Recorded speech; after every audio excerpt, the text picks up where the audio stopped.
Good morning, Guten Tag, Berlin. Welcome to the WGTD Radio Theater's 18th season and show number 129. Today we pay tribute to a gentleman who never lived and who will never die. Sherlock Holmes, from the pen of Sir Arthur Conan Doyle. Our show today is being broadcast from the Salem United Methodist Church. As always, support for the WGTD Radio Theater comes from the Kenosha law firm of Aliyah, Dumais, and McTurnan, the Brown Ulstrup Performing Arts Foundation, and Salem United Methodist Church. And now, Sherlock and Watson. Is it elementary or Moriarty? Written by Steve Brown and Michael Ulstrup, and starring members of the award-winning 91.1 Players. Our director today is Brett Hodek.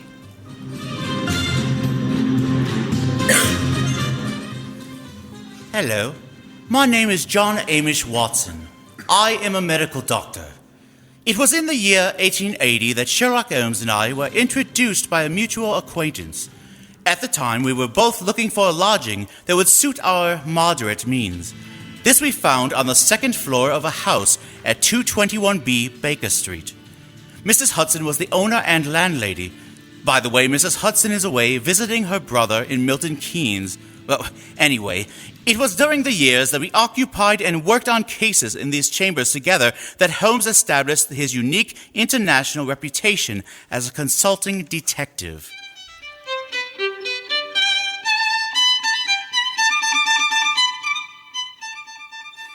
Since my marriage 3 years ago, Holmes has continued to occupy the Baker Street lodgings by himself. And here, almost every afternoon, when my work in the office is finished, I'm in the habit of calling on him. The sitting room as you go in is exactly as it has been for the past 13 years. The worn bearskin rug, the huge sofa covered with faded printed and glazed cotton fabric, the mantelpiece cluttered with miscellaneous objects, unanswered letters and piles of loose tobacco. On one side of the fireplace in a deep armchair, his pipe curling forth slow wreaths of acrid tobacco, draped in his hideous purple dressing gown, sits Sherlock Holmes with his violin under his chin. And his pipe is next to him in his favorite ashtray which someone in Brixton gave him many, many years ago. Come in. Watson, my dear fellow. How are you, Holmes? I'm delighted to see you. Perfectly delighted, upon my word I am, but I am sorry to observe that your wife has left you. she has gone on a little visit. But how did you know? Elementary, my dear fellow, elementary, if I'm allowed to say such a wonderful word phrase. The child's play of deduction. I'm only doing it for your amusement before we pass on to more serious matters. Oh, what is it now, Holmes? Watson, my dear fellow, it is time to chronicle the case on which I'm about to embark. The strange case of Professor Robert Moriarty. Ah, yes, Moriarty. Quite diabolical. Watson, the day before yesterday I received in this room the visit of a certain foreign nobleman who has recently inherited a very considerable title and who is about to be married. It seems that this titled gentleman was so indiscreet as to fall in love with a young English lady by the name of Faulkner, socially his inferior, and to make her a promise of marriage. Well, anyway, last night on my inspection, a certain element revealed itself which renders the case far more important than I had expected. And that element was? Professor Moriarty. Come in. Well, Holmes, I shall go back to my reading. Let's see here. This Jules Verne novel looks quite fascinating. Beg pardon, Mr. Holmes? Yes, Billy, what is it? Gentleman to see you by the name of Lestrade. Show him in, Billy, show him in. Yes, Mr. Holmes. Come in, Mr. Lestrade. Good evening, Lestrade. Good evening, Mr. Holmes. Watson, this is Inspector Lestrade. Since the day before yesterday, he occupies the position of butler under the name of Judson in the home of Mr. and Mrs. Langley, the blackmailers of St. John's Wood. I see. Quite interesting, as always, Holmes. Well, Lestrade, any news? Yes, sir. This morning, a little after 9, Langley and his wife drove away in a four-wheeler carriage. They returned about 11. Bassett was with him. You know him, sir? Oh, yes. When I last had the occasion to meet Mr. Bassick, he got 2 years for safe-cracking. Go on, Lestrade. Well, they took this man Bassick to the library. I got a look at him from the outside.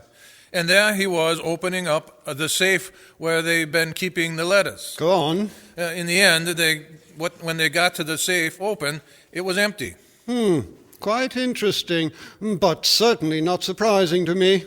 The letters were gone. It seems like the Faulkner girl got them back somehow. That got them pretty excited. Bassick went out and sent a telegram. Have you got a copy of it? Yes, sir. Here it is. It's in code. Moriarty. I thought so. This case is taking a most promising turn. Lestrade, you'll return at once to the house in St. John's Wood. Within 10 minutes I shall be there myself. If I remember correctly, the kitchen is immediately below the drawing room. Yes. When I knock over a chair in the drawing room, you'll overturn a lamp in the kitchen, scatter smoke balls, and give an alarm of fire. All other instructions remain unchanged. Very good, sir. Hurry, Lestrade. Yes, Mr. Holmes.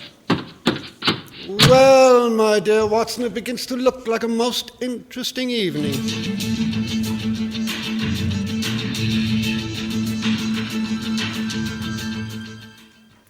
Now will you give me those letters? No, I won't. Mr. Langley, no. I will not. Now will you? No. Now will you? No. Now, good evening. My name is Sherlock Holmes. Whom do you wish to see, Mr. Holmes? Oh, thank you so much. I had myself announced by the butler on my way up. The butler? I didn't. Very well. Oh, here he is. Yes, Judson. Miss Faulkner begs Mr. Holmes to excuse her. She is not well enough this evening to see anyone. Will you please hand this card to Miss Faulkner and say that I beg your pardon, Mr. Holmes. But it's quite useless, really. Oh, I'm sorry to hear it, Mr. Sir. Yes, Miss Faulkner is, I regret to say, she is unable to see anyone. Her health is so poor. Has it ever occurred to you that she might be confined to the house too much? How does that concern you? It doesn't. I simply made the suggestion. Might like to think it over. What's your butler's name? Judson, sir. Very well, Judson. Go on. Take my card up. Very good, sir. Well, this is really too good to be true. Why, of course he can take up your card or your note or whatever it is if you wish it so much. I was only trying to save you the trouble. Thanks. It's hardly any trouble at all to send up a card. Do you know, Mr. Holmes, you interest me very much. Oh, really? Upon my word, yes. We've all heard of your wonderful methods, the astonishing manner in which you gain information from the most trifling details. Now, I dare say, in this brief moment or two, you've discovered any number of things about me. Nothing of consequence, my good sir, I assure you. In fact, I hardly more than asked myself why you were so distressed to see me at this particular moment, and what there can possibly be about the safe and the lower part of that desk to cause you such painful anxiety. Very good indeed. If those things were only true now, I'd be wonderfully impressed. It would be absolutely remarkable. Excuse me, sir. Judson. A message for you, sir. You'll excuse me, I trust. It's from Mrs. Faulkner. Well, really. She begs to be allowed to see Mr. Holmes. She absolutely implores it. Well, I suppose I shall have to give away. Judson, ask Miss Faulkner to come down to the drawing room. Say that Mr. Holmes is waiting to see her. Very good, sir. Quite remarkable, upon my soul.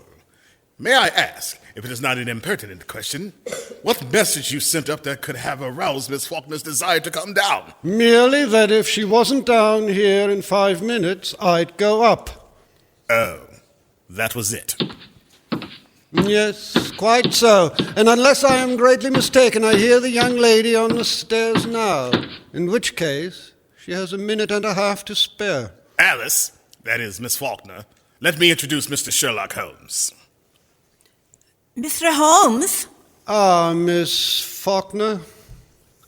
I'm really charmed to meet you, although it does look as if you had made me come down in spite of myself, doesn't it? I thank you very much indeed for consenting to see me, Miss Faulkner, but regret to observe that you were put to the trouble of making such a very rapid change of dress.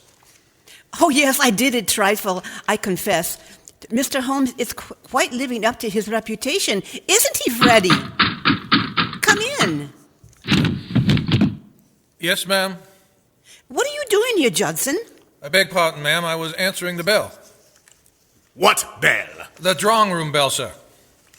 What do you mean, you blockhead? No one rang the bell. I'm quite sure it was rung, sir.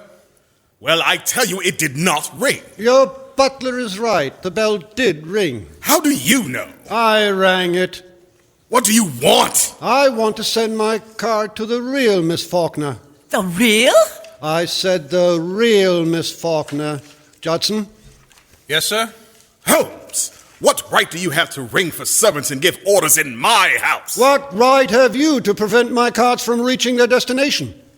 And how does it happen that you and this woman are resorting to trickery and deceit to prevent me from seeing Alice Faulkner? Through some trifling oversight, Judson, neither of the cards I handed you have been delivered. Kindly see that this error does not occur again. My orders, sir. Oh, you have orders? I can't say, sir. You were told not to deliver my card. What business is it of yours? I'd like to know. I shall satisfy your curiosity on that point in a very short time, sir. Yes, and you'll find out in a very short time that it isn't safe to meddle with me. It wouldn't be any trouble at all for me to throw you out on the street. Possibly not, but trouble would surely follow such an experiment on your part. It's a lucky thing for you I'm not armed. Yes, well, when Miss Faulkner comes down, you go and arm yourself. Arm myself? I'll call the police. What's more, I'll do it now. Oh, no, you will not do it now. You will remain where you are until the lady I came here to see has entered this room. What makes you so sure of that? Because you will prefer to avoid an investigation of your suspicious conduct, Mr. James Langley. Langley? That is the name under which you are known to Scotland Yard, I believe. Mr. Langley, this lady here is your wife. As to you, Judson, you will either deliver that card to Miss Faulkner at once or sleep in the police station tonight. It's a small matter of consequence to me, which you do. Shall I go, sir? Go on. Take up the card. It makes no difference to me. A short time since, Langley, you displayed an acute anxiety to leave the room. Pray do not let me detain you or your wife any longer. I take it you would prefer to remain while I talk to Miss Faulkner? We do, Mr. Holmes. Ah, at last, Miss Faulkner. This is Mr. Holmes. Yes. You wish to see me? Very much indeed, Miss Faulkner, but I am sorry to see that you are far from well. Oh, no, I'm not. No. I beg your pardon. What does this mark mean? Oh, nothing. Nothing? No. And the mark here on your neck, plainly showing the clutch of a man's finger, does that mean nothing also? It occurs to me I should like to have an explanation of this. Possibly you can furnish one, Mr. Langley? How should I know? It seems to have occurred in your own house. What if it did? You better understand that it isn't healthy for you or anyone else to interfere with my business. Ah, so then it is your business. We have that much at least. I don't know who you are, Mr. Holmes, or why you are here. I shall be very glad indeed to explain. My business is this. I've been consulted as to the possibility of obtaining from you certain letters addressed to your sister, which are supposed to be in your possession. I cannot give up my sister's letters, Mr. Holmes.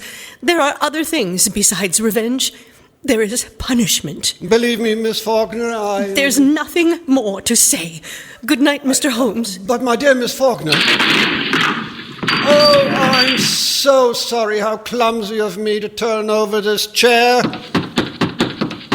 Fire! Fire! Help! Help! Oh, what's that? What's going on in your house here? Watson, where are you? Sherlock, I'm here. Sitting here in the library.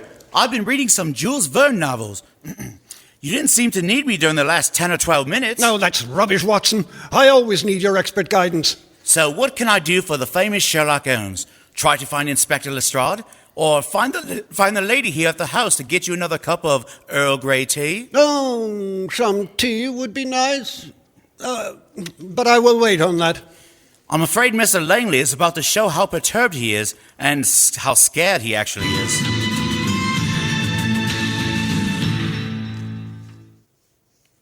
What is it? What's going on? Fire, Mr. Langley. Fire. Fire? Where? The lamp, sir. Lamp? The lamp in the kitchen, sir. It fell off the table and everything down there is blazing, sir. Blazing? Quick, sir. Come down. We're coming. Calm yourself, Miss Faulkner. There is no fire. No fire? The smoke was all arranged for.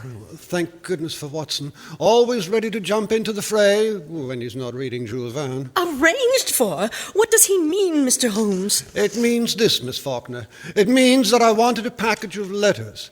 Miss Faulkner, and that by following your eyes, just now when you thought there was no fire, I discovered that you'd hidden them in the upholstery of this chair.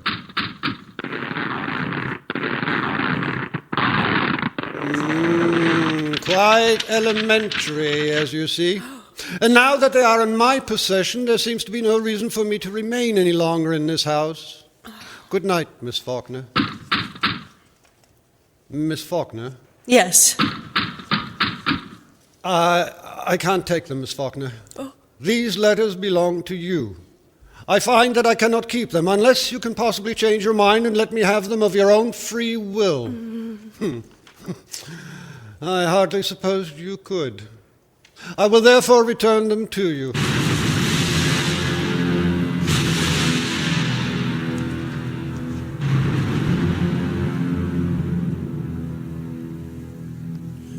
Watson here again.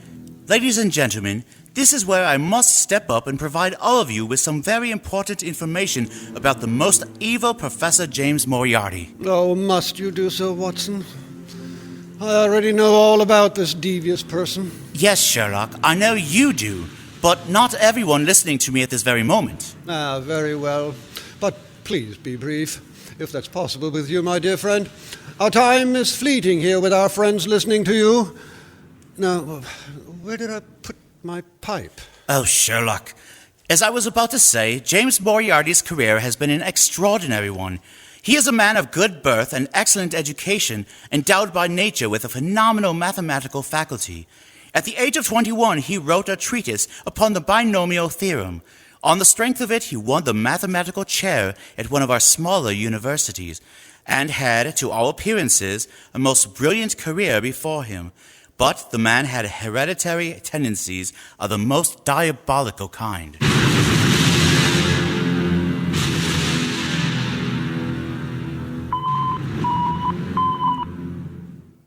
Numbers? 82, 29, 71. Correct. Moriarty speaking. Come in, Bassett. Your report coming from Manning? The whole thing was a trap, set and baited by an expert. And Manning? Manning has disappeared. Disappeared? Sherlock Holmes again! And now this Langley job. He's in on that too, and that's where he's made his mistake. Mr. Holmes is playing a rather dangerous game, Bassett. Inspector Wilson tried it 7 years ago. Wilson is dead. 2 years later, Henderson took it up. We haven't heard anything of Henderson lately, have we? Not a thing, sir. Yeah, you've seen to that. This Holmes is a rather talented man. He doesn't realize that there isn't a street in London that'll be safe for him if I whisper his name to Cragen. I might even make him a little call myself, just for the satisfaction of it. Yes, just for the satisfaction of it. Baker Street, isn't it? His place, Baker Street?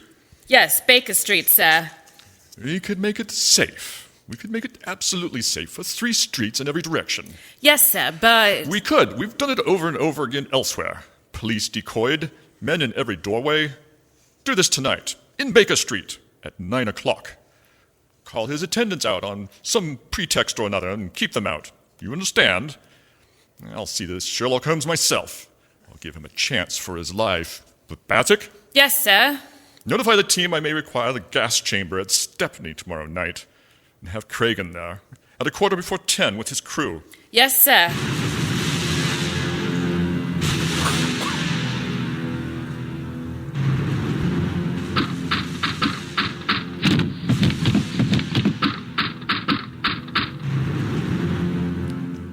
It is a dangerous habit, Mr. Holmes, to put a finger on a loaded firearm in the pocket of one's dressing gown. Oh, I give you my word, Professor Moriarty. You'll be taken from here to hospital if you keep your hand behind you like that.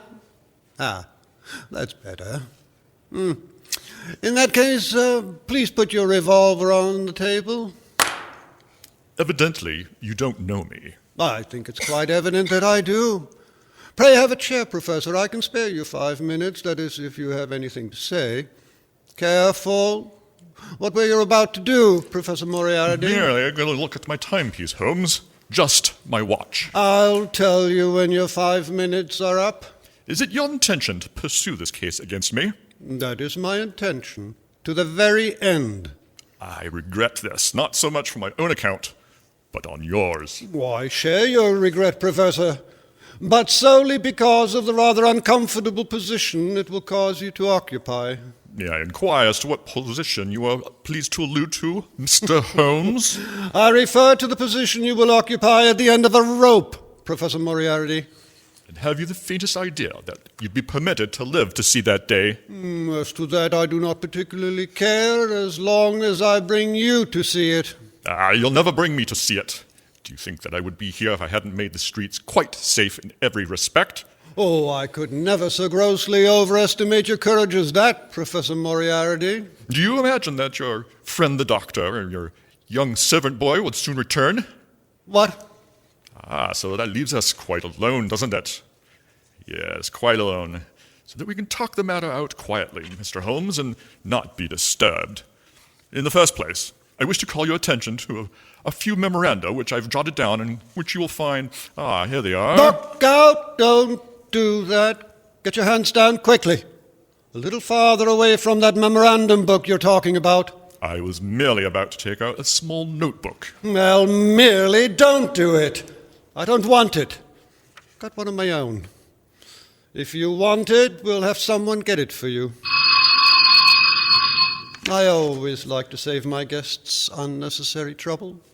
I observe that your young man doesn't answer the bell. No, but I have an idea that he will before long. It may be possibly longer than you think, Mr. Holmes. What? That young man? Yes, that young man. At least we'll try the bell once more, Professor. Doesn't it occur to you that he may possibly have been detained, Mr. Holmes? Oh, it does, Professor. But it also occurs to me that you're very much in the same predicament, Professor Moriarty. I beg your pardon, sir. Someone tried to hold me, sir. It's quite evident, however, that he failed to do so. Yes, sir. He's got my coat, sir, but he ain't got me. Billy? Yes, sir. Billy, the gentleman I'm carefully pointing out to you with this handgun desires to have us get something out of his left-hand inside coat pocket, as he's not feeling quite himself today, and the consequences of his trying to do it himself might prove fatal. I suggest you attend to it for him. Yes, sir. Is this it, sir? The gun? Quite so, quite so. Put it on the table. No, not there, Billy. On this table, where I can reach it. That's more like it. That's all, Billy. Shall I see if he's got another, sir? Why, Billy, you surprise me after the gentleman has taken the trouble to inform us that he hasn't. When, sir? When he made a snatch for this one. And now, Professor, now that we have your little memorandum book, do you think of anything else you'd like before Billy goes? Any little thing you've got that you don't want? I guess not. So sorry. That's all, Billy. Thank you, sir. Listen to me, Holmes. On the 4th of January, you crossed my path. On the 23rd, you inconvenienced me. And now, at the close of April, I found myself placed in such a position through your continual interference that I'm in a positive danger of losing my liberty. Have you any suggestions to make? No, I have no suggestions to make. I have a fact to state. If you don't drop it at once, your life's not worth that. I'm afraid, Professor, that in the pleasure of this conversation I'm neglecting more important business. I will If you will excuse me for a moment while I get my favorite meerschaum pipe off the mantelpiece here. I came here this evening, Mr. Holmes, to see if peace could be arranged between us. Yes, quite so, quite so. You've seen fit not only to reject my proposals, but to make insulting references coupled with threats of arrest. You've been warned of your danger. If you don't heed that warning, perhaps you will heed this! What? Oh, I don't understand. Didn't imagine I'd leave that gun loaded, did you, Professor Moriarty? Here are your cartridges. I didn't suppose you'd want to use that gun again, so I took them out while you were talking. Put them in my pocket. You'll find them all here, Professor. Billy? Yes, sir. Yes, sir. Will you please show Professor Moriarty to the door? Yes, sir. This way, sir. Unhand me. Don't ever say I didn't warn you, Mr. Holmes. Reichenbach. Yes, that's where. No, Professor Moriarty. No, I never will. Never there. Billy, come here. Yes, sir. Billy, you're a good young man. Thank you so much. Yes, sir. Thank you, sir.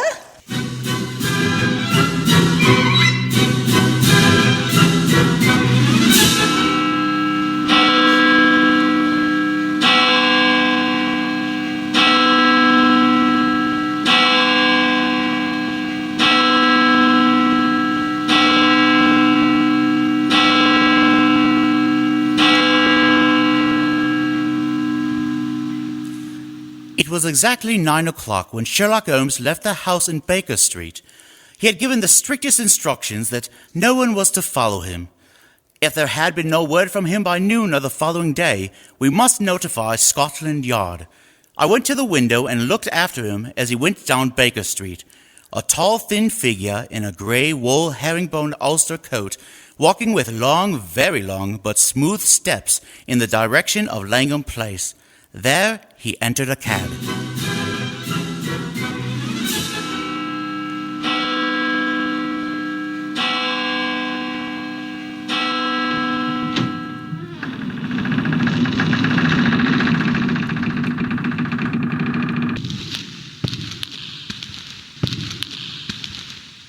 What are you doing lighting matches there? That's what I'm doing. Stop it now! Why should I stop it? There might be gas, you fool! There ain't no gas. It's been 4 days since we had gas in the room. Yeah, I still say there might be gas. Well, did you check it? I will. Here goes. Ready? Give her a turn. That'll do. Turn her off. 5 minutes of that, all your troubles are ended. Here, what's that? Bassick? That's right, Cragen. That you, Leary? Yes, sir! Montague? Here, sir. Be careful now, you boys. You've got a tough one tonight. You ain't said who, as I've heard. Sherlock Holmes. Oh, you mean that, sir? God's truth. We're going to count him out? Well, if you don't and he gets away, I'm sorry for you, that's all. The governor's here. Not the governor himself. Professor Moriarty. Shut up. Where is Cragen? Here, sir. Got your full crew? All here, sir. No mistakes tonight, Cragen. I'll be careful of that, sir. This is Langley. Hello. He's in on this job. Hello, Langley. What's that door, Bassick? A small cupboard, sir. No easy way out? None whatsoever, sir. And that window? Nailed down, sir. A man might break the glass. If he did, he'd come up against some heavy iron bars outside. We'll have him tied down before he can break any glass, sir. Oh, so you've used it before. Oh, of course. You know it is airtight. Every crevice is sealed, sir. When the men have turned the gas on him, they leave by this door. Yes, sir. It can be made quite secure. Every bolt's on the outside, sir. Solid oak bars all over. Let me see how quick you can operate them. They tie a man down, sir. There's no need to hurry. Let me see how quick you can operate them. Leary? Yes, sir.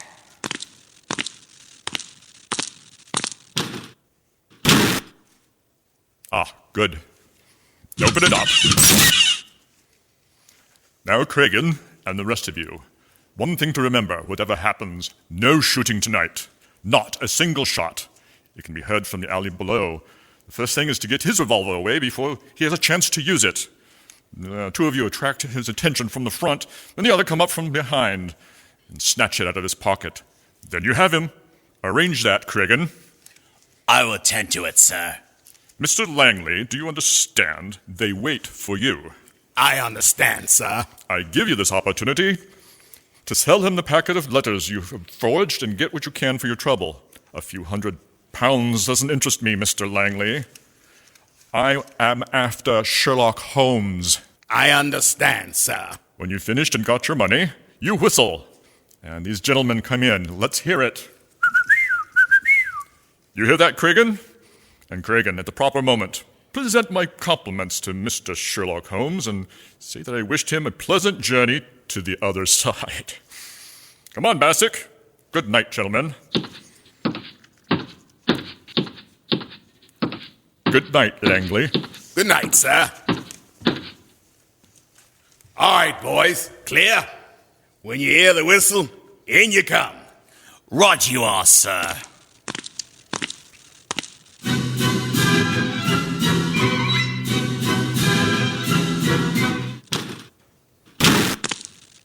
Good evening, Mr. Holmes. Ah, Mr. Langley.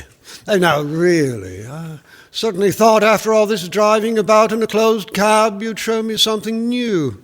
Seen it before, have you, Mr. Holmes? Well, a time or two, now that I come to think of it, I nabbed a friend of yours in this place while he was trying to drop himself out of that window. Ned Colvin, the cracksman. Colvin? Colvin? Never heard of him before. Well, you never certainly heard of him after, I'm sure of that. A brace of counterfeiters used these luxurious chambers in the spring of '89. One of them hid in that cupboard. We pulled him out by the heels. Quite interesting. But times have changed since then. Oh, so they have, Mr. Langley, so they have. Then it was only cracksmen, counterfeiters, pickpockets, and petty swindlers of various kinds. But now... Well, what now? Well, between you and me, Mr. Langley, we've heard some not altogether agreeable rumors. Rumors of some pretty shady work not far from here. A murder or two of a very peculiar kind. I have always had my suspicion. Oh, well, that's it. My surmise was correct. It is. It is what? This room is sealed tight.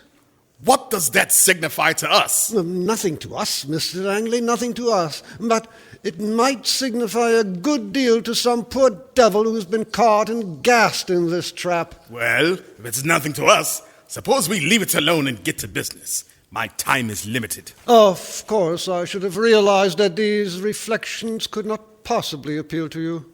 Now, here's a little packet of letters which the object of this meeting. I haven't opened it yet, but Miss Faulkner tells me everything is there. Suppose, Mr. Langley, that as Miss Faulkner knows nothing about this affair, we omit her name from the discussion? What do you mean? Who told you she doesn't know? You did. Every look, tone, gesture, everything you've said and done since I've been in this room has informed me that Miss Faulkner has never consented to this transaction. It is a little speculation of your own. Oh, I suppose you think you can read me like a book. Oh, no. Like a primer. Well, let it pass. How much will you give? £1,000. I couldn't take it. What do you ask? 5,000. Well, I couldn't give it. Why? I've been offered 4,000 for this little packet. Why didn't you take it? Because I intend to get more. Here, you give me that money. Come on, quick! Hand it over! Now I've got you where I want you, James Langley. You've been so cunning and so cautious and so wise we couldn't find a thing to hold you for. But this little slip will get you in for robbery. Oh, you'll have me in, will you? What are your views about being able to get away from here yourself? I do not anticipate any particular difficulty. Robbery, eh? Why, even if you got away from here, you haven't got a witness. You haven't got a witness to your name. I'm not so sure of that, Mr. Langley, not so sure of that. Do you usually fasten this cupboard door with a knife? Come away from that door! Miss Faulkner! Oh. Stand back, you contemptible scoundrel. What does this mean? I'll show you what it means. Curse it quick. I'm afraid you're badly hurt, Miss Faulkner. Mr. Holmes, look behind you. Get him! I'll have to ask you gentlemen to wait. Just one moment, please. Hey, what's the idea of sitting down and writing? What are you writing? Writing your will, I suppose. No. Only a brief description of one or two of you gentlemen for the police. I'm ready now. Wait a bit. You better listen to me, Mr. Holmes.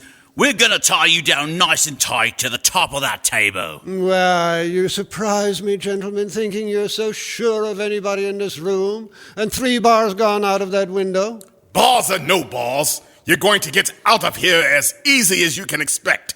Oh, there are so many ways, Mr. Langley, that I hardly know which one to choose. Well, you'd better choose quick, I can tell you that. I'll choose at once, Mr. Cregan, and my choice falls on this chair.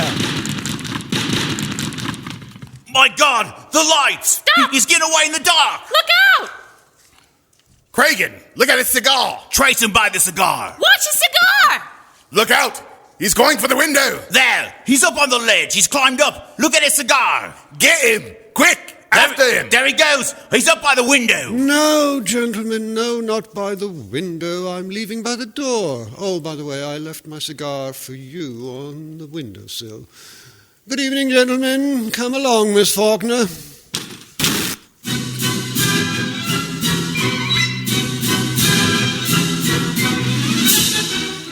There was no news of Holmes that night, and Billy reported next morning that he did not have breakfast at home. I had a busy morning at my office in Harley Street. It was after 11 before the last of my appointments was over, and still no news of Holmes. When... Did you ring, Dr. Watson? Oh, Parsons, is there anyone waiting? I have to be in Baker Street at noon. There's one person in the waiting room, Doctor. A lady, sir. And she wants to see you most particular. Oh, what about? She didn't say, sir. Only she said it was of the utmost importance to her if you'd see her, sir. Very well, I'll see her. And hail a cab for me at the same time and have it wait. Show the lady in. Yes, sir. This way, Mum. This way. Doctor, it's awfully good to see you. I'm Mrs. Seaton. Dear me, I didn't bring my card case, or if I did, I lost it. Don't trouble about a card, Mrs. Seaton. They said you were Mr. Holmes' friend. Several people told me that They advised me to ask you where I could find him this morning, and everything depends on it, Doctor. Everything. Well, I'd go to Mr. Holmes at once. I've been, and he wasn't there. You went to Mr. Holmes's house? Yes, in Baker Street. That's where I came to you. They said he might be here. No, he isn't here. But don't you expect him in this morning? No, there's no possibility of Mr. Holmes coming as far as I know. But couldn't you get him to come? It would be such a great favor to me. I'm almost worn out with going about and with this dreadful anxiety. If I could get word to Mr. Holmes to come. I could not get him to come, madam. And I beg you to excuse me. I'm going out myself on urgent business. I have no idea where Mr. Holmes could be. Look out! Look out!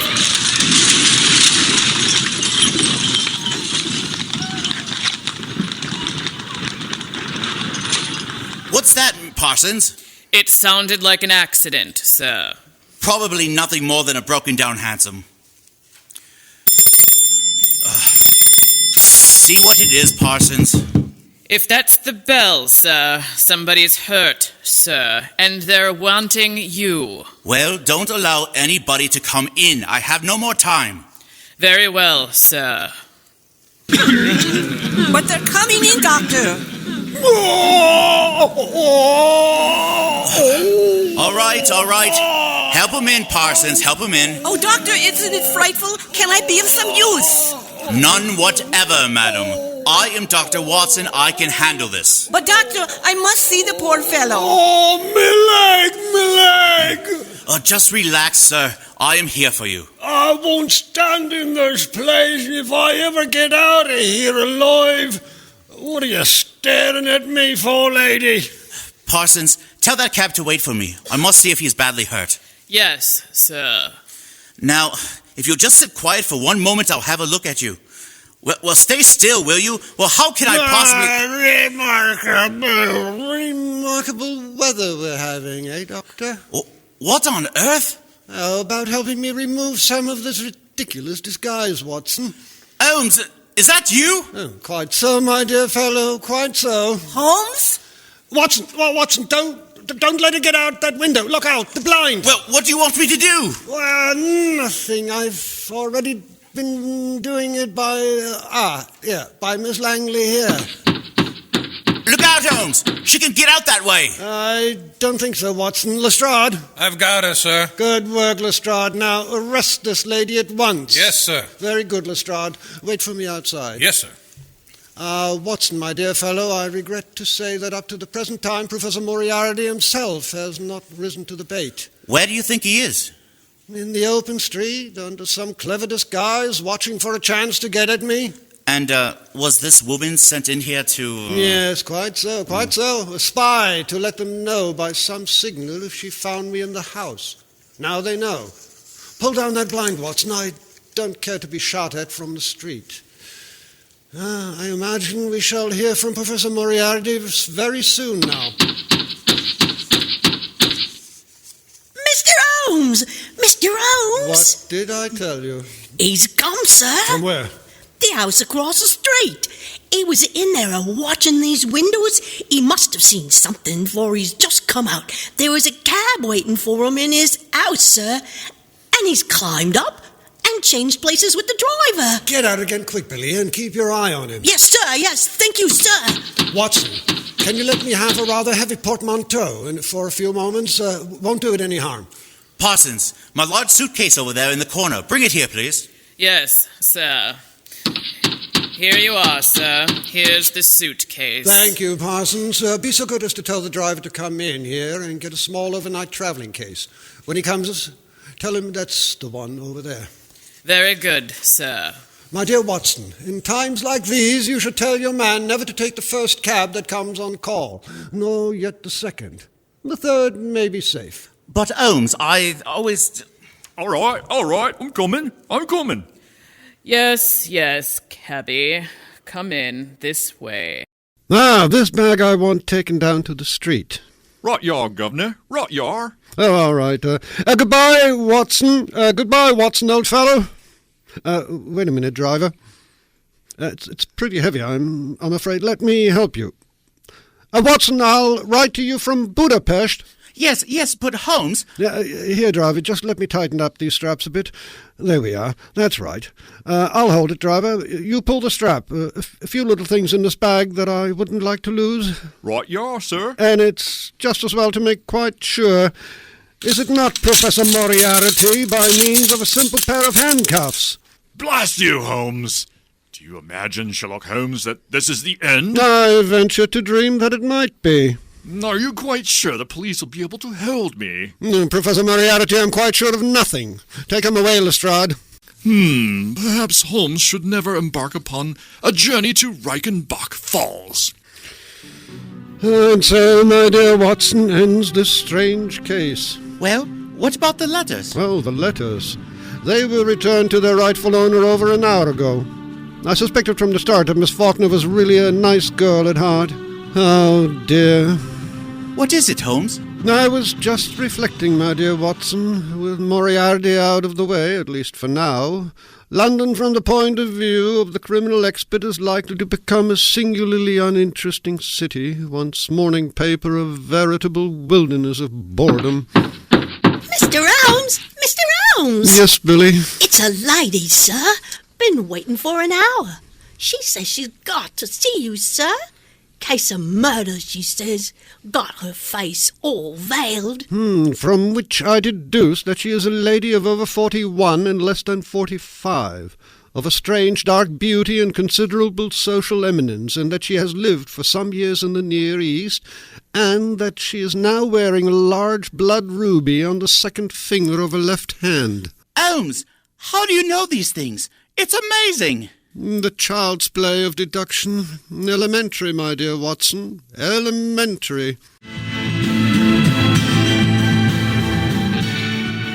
This has been the WGTD Radio Theater's live broadcast of Sherlock and Watson.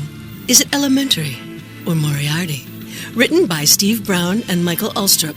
Our director was Brett Hodek. And starring members of the award-winning 91.1 Players. Our stars today were Siegfried Christoph as Sherlock Holmes, Brett Hodek as Dr. Watson and Cragen, Todd Eves as Professor Moriarty, Larry Rowe as Inspector Lestrade, Cameron Spencer as James Langley, Victoria Schmidtke as Madge, Natalie Lavoie as Bassick, Leary, Montague, and Parsons.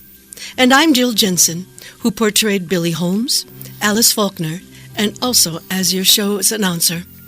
Our recorded music and sound effects designer was Steve Brown. Our audio director was Chuck Janzer, and David Janzer is WGTD's radio engineer. As always, support for the WGTD Radio Theater is provided by the Kenosha law firm of Aaliyah, Dumais, and McTurnan, the Brown Ulstrup Performing Arts Foundation, and Salem United Methodist Church, located in Salem, Wisconsin. For the WGTD Radio Theater and the 91.1 Players, I'm Jill Jensen. Thank you so much for listening to Sherlock and Watson. Is it elementary or Moriarty? You are listening to WGTD HD, serving Kenosha, Racine, Elkhorn, and Lake Geneva.